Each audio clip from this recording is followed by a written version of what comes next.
Hey there, welcome back to Sarah the Surrogate, and in this video we're going to talk about the process of getting pregnant as a surrogate.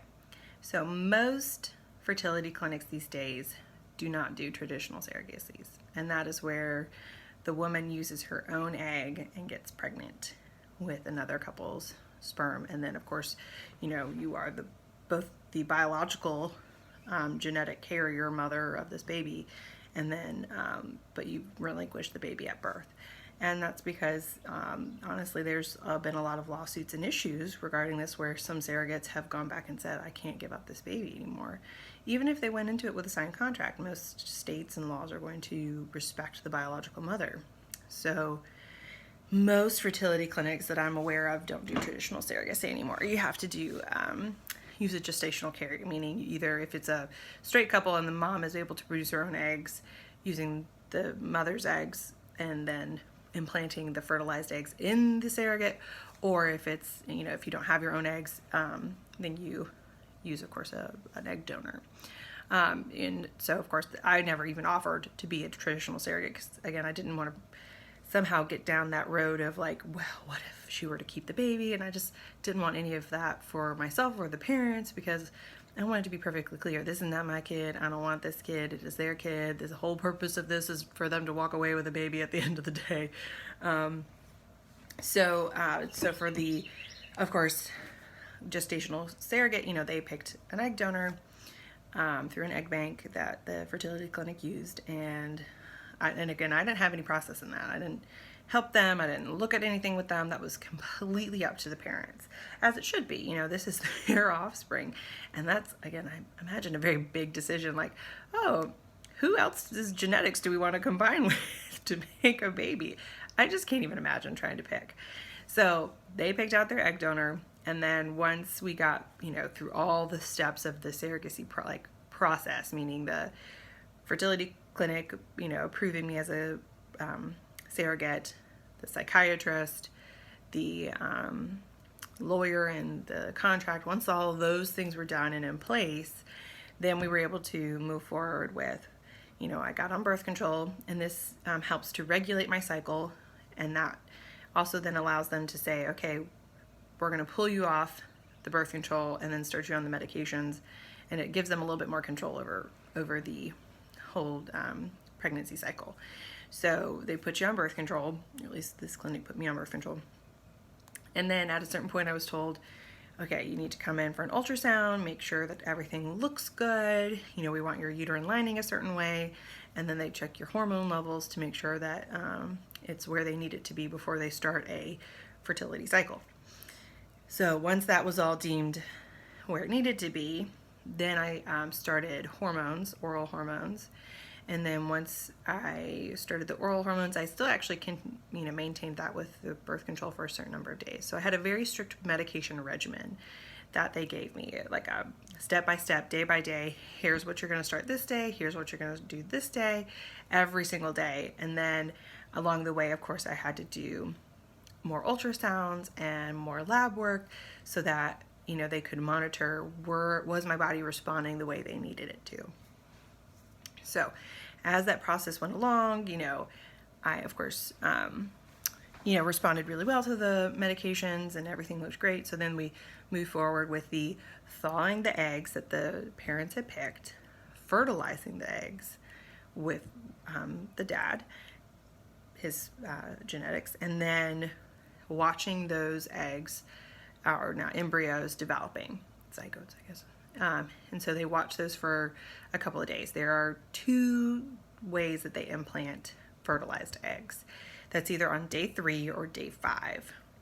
And it has to do with the development of the eggs and the embryos. Anyways, there's a science behind it, and I can't tell you all the science behind it, but anyways, the parents, because we were choosing 1 embryo to implant and not 2 or 3, we were going to then do it on day 5. Something about when you're doing multiples, you want to do it on day 3 versus like if you're doing 1, you want to do it on day 5. Again, the science behind it, I couldn't tell you all of it, but anyways, that's what we did. So on day 5 of this fertilized embryo, egg that is now embryo, the fertility clinic picks out of the bunch of eggs that were fertilized. They pick the one that looks the best, essentially, that seems to have developed the best. And what was really neat when we actually went in for the IVF day is like they actually show you on the microscope what it looks like. They showed us like a picture of it that morning, and then showed us the live little embryo from that afternoon. It was so cool just to see the very big differences, and you could see things splitting and changing. Oh, and I thought that was really neat. So we go in for the procedure, for the IVF procedure. And what is that like? The IVF procedure itself it's really fine. What was uncomfortable for me was that in order to see the uterus via ultrasound, you have to hold your bladder. So before going in, they tell you, okay, empty your bladder 2 hours before your procedural time, and then don't empty it, until we tell you to at the clinic. So that's what I did, right? Drank plenty of water, held my bladder. So here I am with, a really full bladder at my procedural time. And then what was crappy about it was that then they were late. So then I had a really full bladder by the time they actually pulled us back to the procedure room. And so then once you're pulled back to the procedure room, you get undressed from the waist down, and they ultrasound your belly, and just to see how full the bladder is. And of course, my bladder was too full at this point. Didn't know it could be too full, but it was too full at this point. So this is where it was also really terrible. I had to go and empty my bladder a little bit. So she's like, all right, I want you to go ahead and empty your bladder for 8 seconds. And I'm like, excuse you? 8 seconds? She's like, yeah, I want you to count to 8 and then stop. And I'm like, that sounds terrible. I had to do that 3 times. She was like, if I told you to do it for 15 seconds, you probably wouldn't be able to stop yourself after 15 seconds. So that's why I do 8. And I'm like, that's really, really crappy. So here I had to keep going back and forth between the bathroom, peeing a little bit, coming back, checking my bladder to see if it was still too full.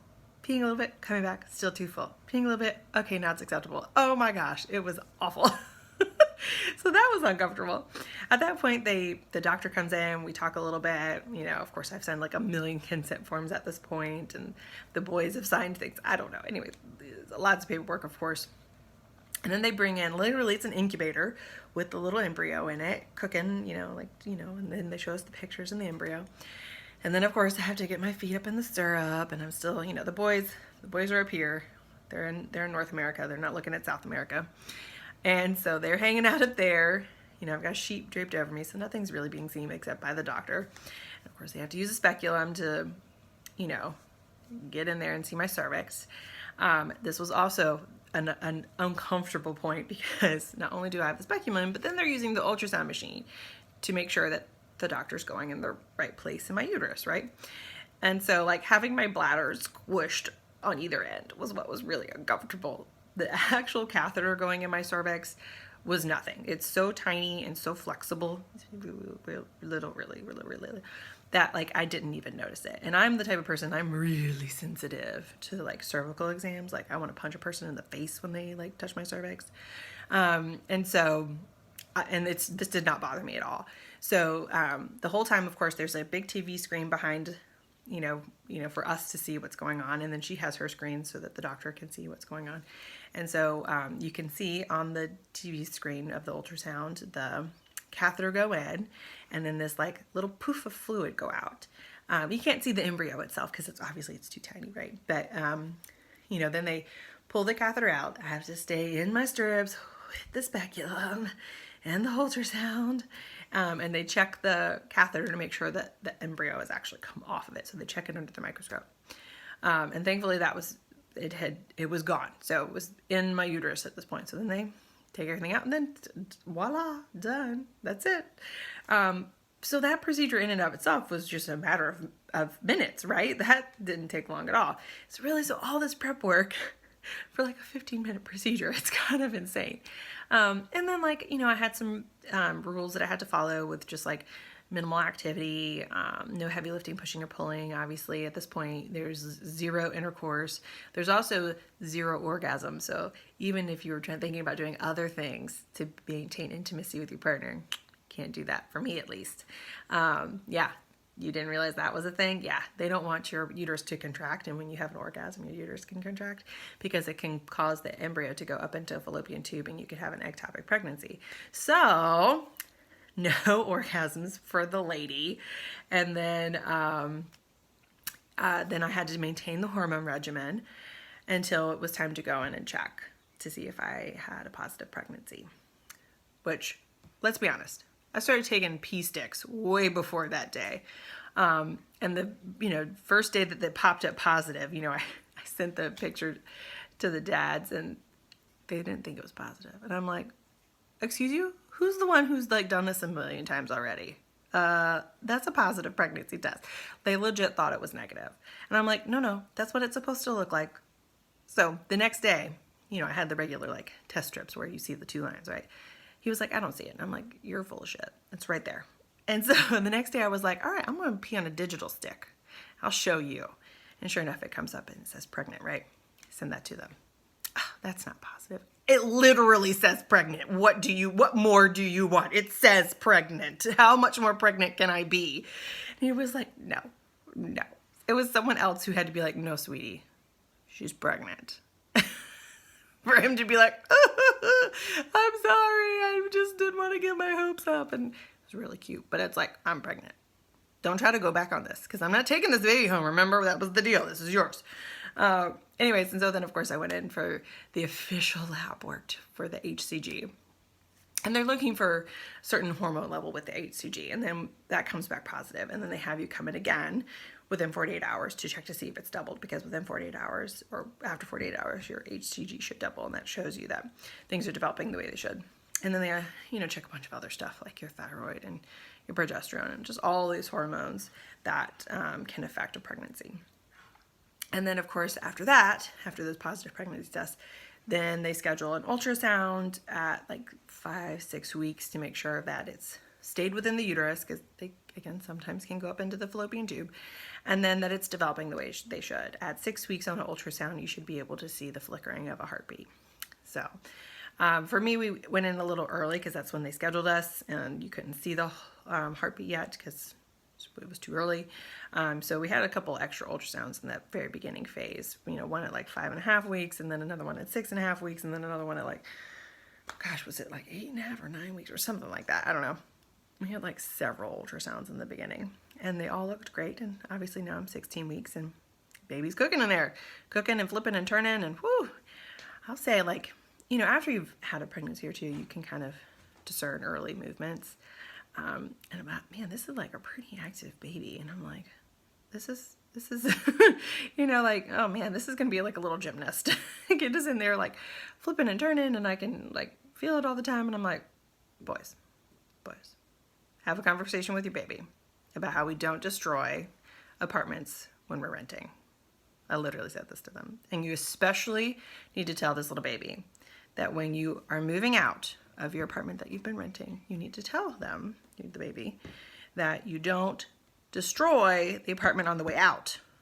So when baby comes out, it needs to maintain its space and not fuck it all up down there. Anyway, so that's what it's like to go through the IVF cycle. I would say the most obnoxious part, again, was the bladder holding. And then the shots are not the most fun in the world. They're not terrible. I will say, like, where I was giving myself shots, I had to rotate between my butt and my thighs. And just because they would get sore, the spots where the, shots were, like, by the end of the day, I would just be so sore in that spot. And heaven forbid I give myself a shot in the thigh and then have to go to a birth and do a lot of squatting. By the end of the day, my legs hurt so bad. It was terrible. But other than that, the shots itself, giving myself a shot, not a big deal. Hello, nurse, that's what I do all the time. And then I did have a friend that would come over and give me shots in my butt, just because it's hard to reach and turn and make sure I'm not like screwing something up back there. Don't want to hit my sciatic nerve. And then, thankfully I was over and done with that by 9.5 weeks. Which, by the time, like, I got to the point where I was far enough in the pregnancy that not only was I taking these shots, but then my placenta was developing. So the placenta starts to release the hormones on itself, like, in and of itself. So, like, it's essentially, like, doubling up the hormones, and that was terrible. Like, at that point, I was miserable, just between, like, the fatigue and the nausea all day. It was awful. And, anyways, that was between like 7 and 9 weeks was rough. Literally though, the next day, as soon as I was done with those hormones, it was like night and day. It was like, oh my gosh, it's like normal pregnancy versus like exaggerated pregnancy hormones, thanks to the artificial hormones that they're giving me in addition to the placenta, right? So that was fine. Like really, as soon as that was done, it was like, it's bearable now. Like the nausea, the fatigue, it's bearable. I can function. It was really those first couple of weeks, I was like, oh, terrible. I can only imagine how much it would suck if there were 2 in there and taking the supplemental hormones. I would probably like, that would be awful. So thankfully I didn't have to do that. But anyway, so yeah, if you have any more questions and, you know, drop them and I'll answer them later and then we'll go from there. Anyways, talk to you next time.